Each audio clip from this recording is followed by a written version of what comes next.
तो श्री गोपाल नारायण का नमस्कार। डिवाइन मिरर हिंदी चैनल में आपका बहुत बहुत स्वागत है। शिवरात्रि पर ब्रह्मा कुमारी जी ने शिव मंदिर रेलवे स्टेशन की झांकी लगाई है। यहाँ पर ईश्वरीय संदेश दिया जा रहा है।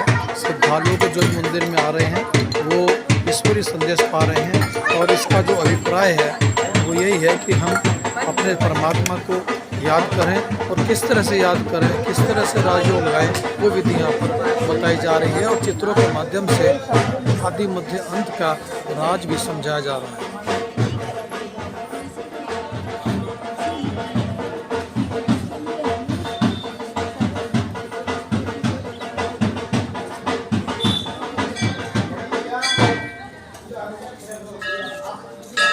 लाइन उड़की के पीठ शिव मंदिर में है और यहाँ पर लंबी कतारें लगी हुई हैं। आप देखिए कितना रमणीक दृश्य है और ये निश्चित रूप से शिवरात्रि की जो श्रद्धालु की कतार है वो बड़ी लंबी कतार लगी हुई है और लोग अपने अपने बारी से जलाभिषेक कर रहे हैं और ये देख रहे हैं कि किस तरह से कतार में हैं हम लोग और लोग अपने आराध्य शिव को जल अर्पण करने के लिए यहाँ पर प्रतीक्षारत हैं।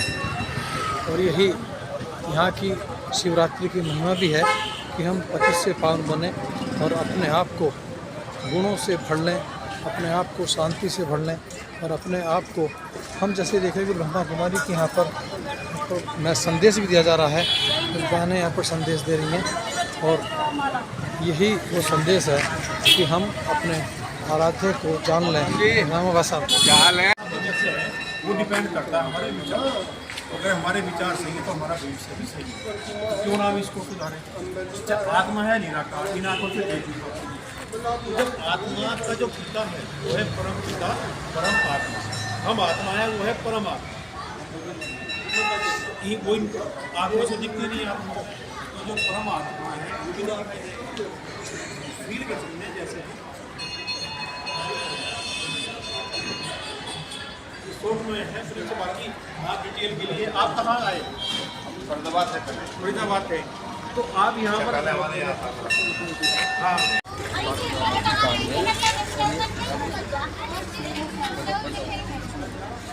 बहुत बढ़िया कहानी है। ये भारत के स्थान और स्वतंत्र सुरक्षित जनमुखी कहानी है। सबसे पहले तकनीक आता है, उसके बाद जानकारी आता है, फिर वापस आता है, फिर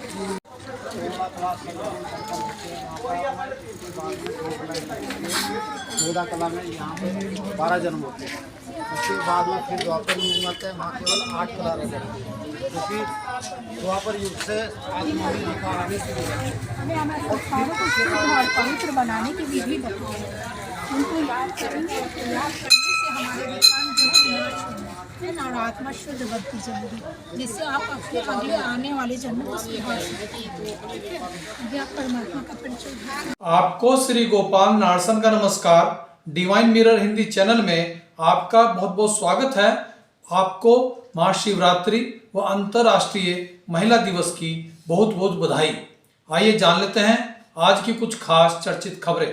जैसा कि आप देख रहे थे, महाशिवरात्रि पर्व व अंतर्राष्ट्रीय महिला दिवस पर देश भर में बम बम भोले की गूंज व नारी शक्ति की महिमा देखने व सुनने को मिली। शिवालयों में शिव भक्तों ने बड़े सवेरे से शिव जलाभिषेक करना शुरू किया और यह प्रक्रिया दिन भर चलती रही। वहीं ब्रह्मा कुमारी संस्था से जुड़े भाई बहनों ने विभिन्न मंदिरों में जाकर शिव भक्तों को शिवरात्रि का आध्यात्मिक महत्व समझाते हुए उन्हें ईश्वरीय संदेश दिया। मुजफ्फरनगर की सप्त संसार संस्था ने वर्चुअल रूप से एक काव्य गोष्ठी आयोजित की, जिसमें संस्था अध्यक्ष सविता वर्मा गजल, सचिव मनु श्वेता, गीता ठाकुर, विजय त्यागी, पूनम शर्मा, राकेश दुलारा आदि ने काव्य पाठ कर नारी विमर्श व शिव साधना की अभिव्यक्ति की।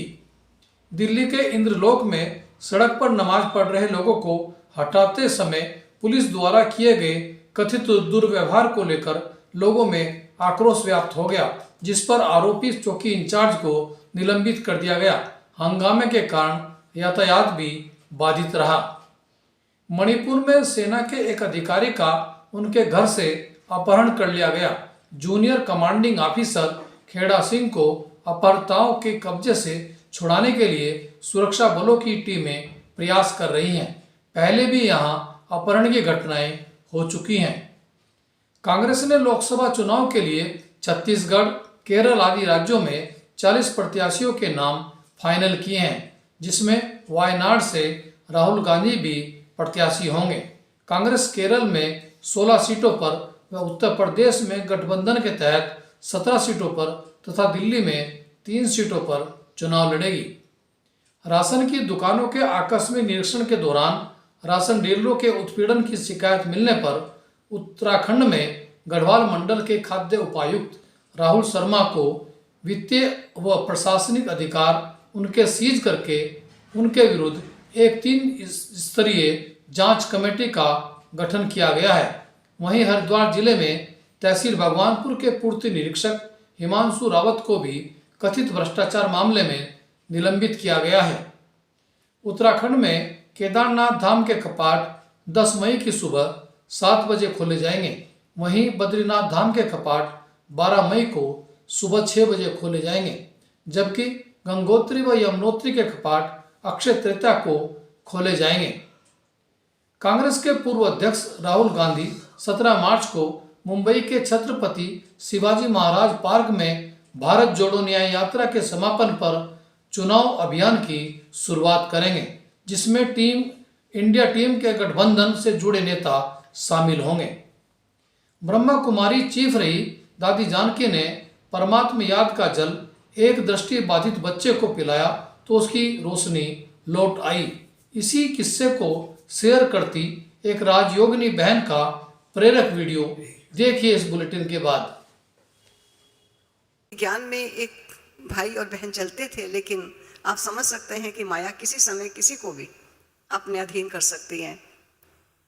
और ये इंग्लैंड की बात है। वो समय आया कि उन दोनों ने शादी कर ली और शादी करने के पश्चात एक बच्चे को भी जन्म दिया। लेकिन काफ़ी समय के बाद वे पुनः जब दादी के पास आए तो दोनों ही आए। तब दादी ने कहा कि अपने बच्चे को क्यों नहीं लाई, मुझे पता चला है आपका बेटा भी है। तो दोनों ही रोने लग गए। दादी ने कहा क्यों, क्या बात है, रो क्यों रहे हो? तब उन्होंने कहा दादी, बच्चा जन्मांधा है, जन्म से ही अंधा हुआ। कर्म हमने बुरे किए, लेकिन बुरे कर्मों का परिणाम शायद हमारे बालक को भोगना पड़ा। दादी ने कहा ऐसा कभी नहीं हो सकता, हर एक अपने कर्मों का दंड और कर्मों का फल प्राप्त करता है। लेकिन दूसरे ही दिन दादी के कहने पर वो अपने बेटे को लेकर वहाँ पहुँचे। तो दादी उस दिन सतगुरुवार का दिन होने के नाते दादी सबको जल पिला रही थी। तो बच्चे को भी मां लाई और दादी ने उसके मुख में जल डाला। बच्चे को अवश्य जल स्वादिष्ट लगा। जल पीने के बाद कुछ क्षणों के बाद पुनः वो माँ की गोदी से उठा और दादी की तरफ आया और दादी की गाल पर हाथ करके कहता है कि मुझे पुनः दो। तो दादी ने उसको दोबारा उसके मुख में जल डाला और पीकर फिर वो माँ के पास गया। तब दादी ने उसकी माँ से कहा कि तुम कहती हो ये अंधा है, अगर अंधा है तो इसे कैसे पता कि मैंने ही ये जल पिलाया है और मुझे ही गाल पर हाथ लगाकर इशारा करके ये मेरे से पुनः जल मांगता है और जल पीने के पश्चात वो फिर तुम्हारे पास चला आया है। मैं नहीं समझती कि अंधा है, तो एक बार डॉक्टर से पुनः इसका चेकअप कराओ। तो फिर रोने लगी कि डॉक्टर ने हमें लिखत में दे दिया, क्योंकि 3 ऑपरेशन भी इसके हो चुके हैं, लेकिन लिखत में दे दिया कि बच्चा अंधा है, अब हम कैसे उसके पास जाएं। तो दादी के आग्रह करने पर वे पुनः डॉक्टर के पास पहुंचे। उसने कहा जबकि सर्टिफिकेट दे दिया अंधा है फिर क्यों लाए? कहा हमारे बड़ों ने कहा है कि एक बार चेक करो। और डॉक्टर ने जो ही देखा तो डॉक्टर ने कहा कि कल तक ये अंधा था लेकिन आज ये अंधा नहीं है। तो जो कहा गया है कि करामत कहर खुदाई, कभी दादी ने इस प्रकार की करामत को खुदा का कहर समझकर कभी स्वीकार नहीं किया। दादी ने कहा ये कोई जल मेरे पिलाने से इसकी आंखें नहीं आई हैं, लेकिन इसका समय भोगना का पूरा हुआ और पूरा होने का निमित्त कारण बना कि बाबा का अमृत पिया और इसकी आंखें आ गई। तो इस प्रकार दादी हर बात में कहीं महिमा स्वीकार ना हो जाए और सदा ही बाबा के गुणगान गाती रही।